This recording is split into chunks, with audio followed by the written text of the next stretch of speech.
able to meet with Martha and Ken, better known as poor Ken, his daughter, who's here today. Connected us, and I'm so thankful for that. I enjoyed visiting with them so much.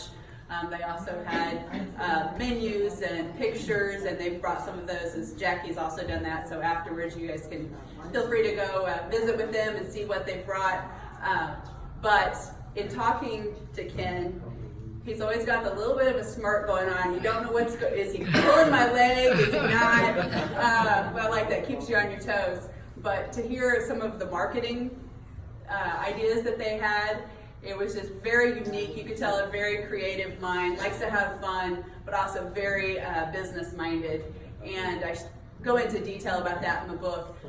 But I so happy that he agreed to talk to you guys a little bit about, because he is a local celebrity. So I would like to welcome Ken Gebhardt, or poor Ken.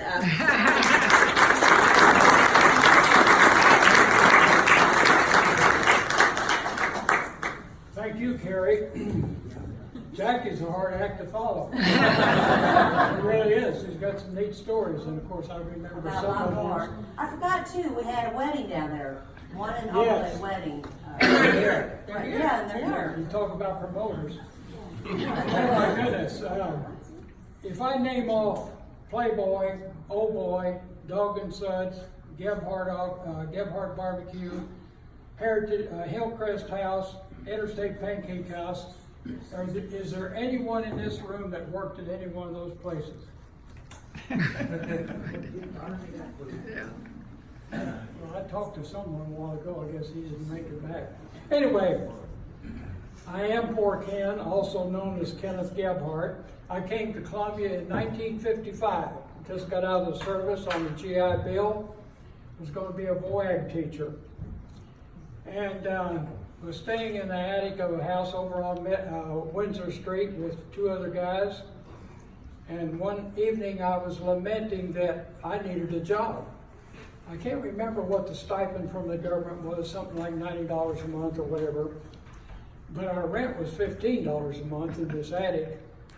And so a guy by the name of John Himmelberg, he's going through the paper and he said, you know, Ken, he said, there's a job out at the Playboy Drive-In as a car hop, 20 cents an hour.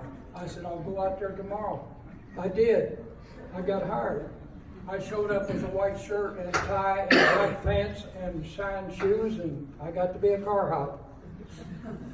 I was 22 years old, which was a little unusual because all the other car hops were girls. I was the only boy car hop. Is there anyone here from Mugs Up? I can't believe it. They're one of the old timers.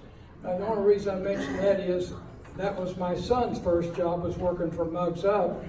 And the first delivery he made to the car was he spilled everything into the guy's lap. Tipped him $5. True story. Okay, so I started working there and going to school at the same time, and within about 30 days, I was managing the place. And I've always said, if you go to a restaurant with a white shirt and a tie and clean pants on and shine shoes, you'll probably get a job. It's just kind of that way. Anyway, I was a very hard worker, and I've always been a hard worker, I guess. But anyway, that really it just became big time for me. I became an owner of the place. I brought my brother in from Salisbury, Missouri, was still in high school. And as I was sharing with someone, well, his son is here. Kurt, you bet. I shared this story about my brother. He just turned 16. He was a junior in high school. He drove from Salisbury, Missouri. Now think about 60-some years ago what the roads were like, and went to school all the next day. He'd get home about 3. We closed at midnight. Time we cleaned up, he'd get home about 3:30.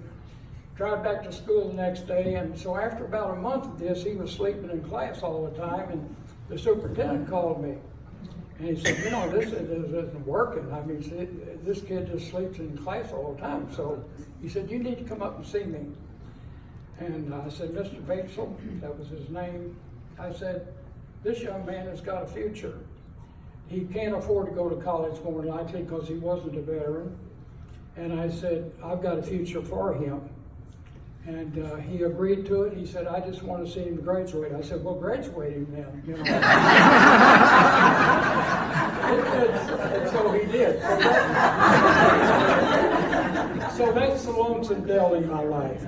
Anyway, after 2 years at Playboy, I had a partner. My brother wasn't my official partner yet. He was only 16. Anyway, we didn't quite see eye to eye, so I sold out my interest to him and built down the street Dog and Suds Drive-In. Well, went to their first convention after a year, and we were doing more than any of the other stores, you know, and everything. And I thought, you know, why am I paying this franchise fee? So I dropped the franchise and changed it to Old Boy Drive-In. It was very successful. As a matter of fact, in later years, like 5 to 8 years later, I was able to buy Playboy back out of bankruptcy and reopen it as Playboy Drive-In.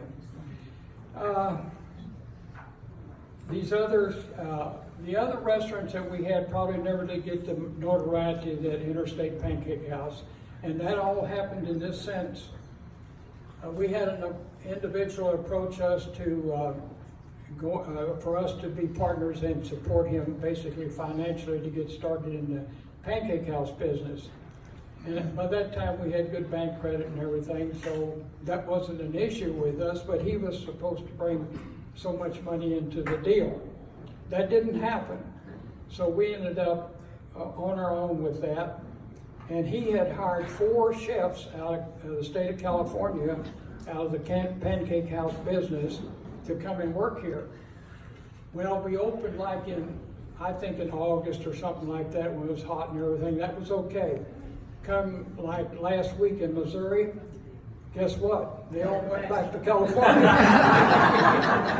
and totally left us in a lurch, because at that time we had 4 or 5 restaurants, and there just was no way to, you know, adjust very quickly.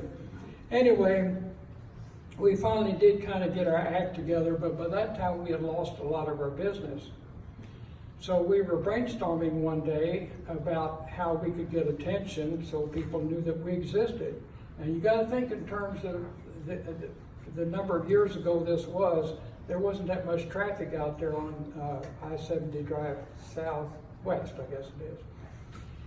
Except for interstate traffic. We had pretty good interstate traffic, and Holiday Inn was down on the end of the strip there. But anyway, it was slow going, really slow going. So we tried for something that people could not help but talk about. So we came up with this sketch of pi r square. And if anyone remembers it, I had like a blackboard, and I was trying to explain to my brother with the symbols pi r square, and he said, no, pi r round. And of course, we got into an argument. I said, no, remember, 3 14/16 or whatever the formula is, I said pi r square. And finally, after 2 or 3 exchanges of that, he said pi r messy, and here comes a cream pie right into my face.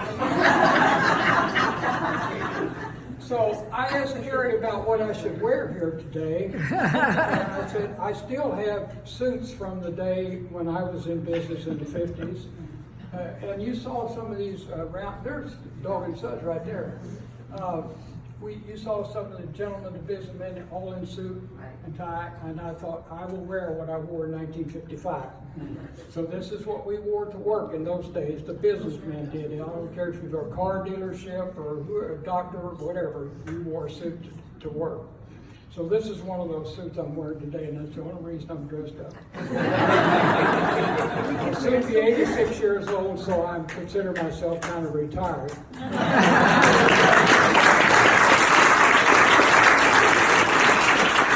I saw a lot of growth in Columbia. When I came here in '55, it was roughly 60